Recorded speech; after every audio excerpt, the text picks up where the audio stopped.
I'm going to tell you a story that still makes my hands shake a little when I think about it. Not because it's dramatic, like a movie, but because it's one of those moments where you realize how close your life can come to going completely off the rails, and how the person everyone ignores ends up being the one who saves everything. Yeah, that kind of story. It started on a day that was supposed to be perfect. Blue sky, expensive smiles, the kind of event where everyone's dressed like they're auditioning for a magazine cover. I was there with my wife Claire. She was pregnant. 7 months in. We were expecting twins. And if you've ever been around a pregnant woman, you know how protective you get without even realizing it. Every sound feels louder. Every look feels loaded. But back then, I thought I had nothing to worry about. I was wrong. We were at my father's estate. Big place. Gates. Security. The whole nothing bad could ever happen here vibe. My father, Raymond Cole, built his reputation on control. Control of his company, his image, his family. Growing up, I was the quiet son. Not the favorite, not the rebel either. Just there. The one people underestimated. And trust me, that mattered later. The party was in full swing when the servers rolled out drinks. Fresh juice, they said. Special blend for Claire. Vitamins, all the right words. She reached for the glass, and that's when everything cracked. A voice cut through the music. Sharp, panicked, way too young. Don't drink that. Everyone froze. Heads turned toward the gate. There was this little girl standing outside, maybe 8 years old. Thin jacket. Shoes that had seen better decades. She looked like she didn't belong in that world, and that's exactly why people wanted her gone. "Don't drink it," she yelled again. "They put something in it." My father snapped first. "Get her out of here," he barked. Security moved fast. Too fast. Something about that bothered me. Claire's hand was already on the glass. I didn't think. I just slapped the tray. Glass shattered. Juice everywhere. Silence. The kind that makes your ears ring. Claire looked at me like I'd lost my mind. "Evan, what are you doing?" "I don't know," I said, staring at the girl, "but I think she does." Security grabbed her arms. She was crying, still pointing. The middle one she kept saying, "That one's bad." A doctor was called. Tests were done. And when the word poison was said out loud, I felt my stomach drop through the floor. Not trace amounts. Enough to kill Claire.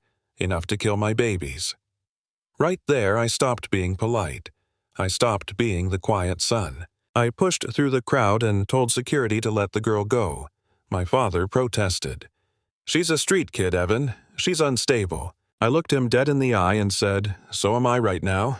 Let her go." Her name was Lily. She wouldn't look at anyone but me. Her eyes were sharp in a way that didn't match her age. When I asked how she knew, she said something that still haunts me.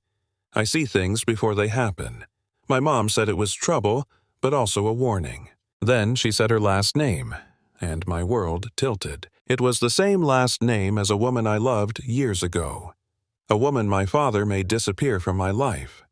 A woman I was told had left because she wanted money. Lies stack up so quietly you don't hear them fall. Claire was rushed inside. Police showed up, and while everyone was scrambling, Lily handed me a folded piece of paper she'd been keeping inside her jacket. "My mom said if I ever found you to give you this." The letter confirmed everything. Lily was my daughter. The daughter I never knew existed. The daughter my father paid to erase. That was the moment the story stopped being about poison and started being about truth. My father denied everything at first, smiled, said I was emotional, said grief makes people believe fairy tales. But then Lily started talking. About things she couldn't possibly know, about private conversations, about plans that hadn't happened yet. She described my brother pulling out a gun minutes before he did. She told me exactly when the police would enter. I stopped doubting her gift when it saved our lives twice in one night. In the study, with everyone locked inside, my father finally cracked. Not screaming, not crying, just cold. He said I protected this family. I said you destroyed it. He admitted it like it was business. Women paid off. Children removed. Accidents arranged. All in the name of legacy. And that's when I realized something that still makes me sick. Evil doesn't always roar. Sometimes it whispers and calls itself responsibility. When the police took him away, my brother tried one last move.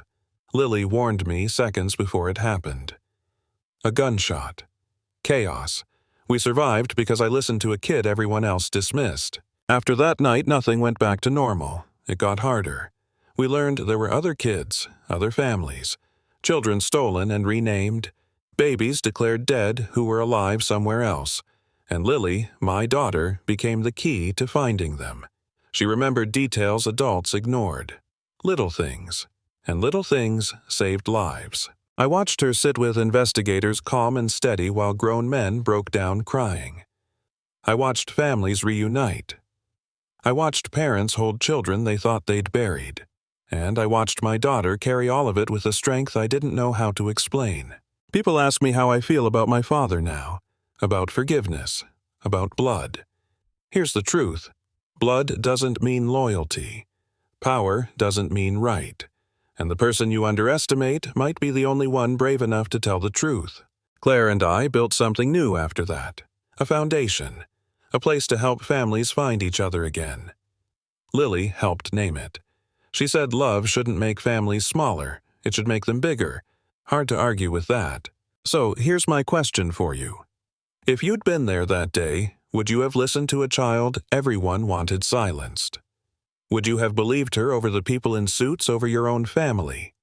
Or would you have looked away and trusted the illusion? Tell me what you think. Argue with me. Share a story where someone was judged wrong and turned out to be the hero. Because the scariest part of this story isn't the poison. It's how close we came to ignoring the truth.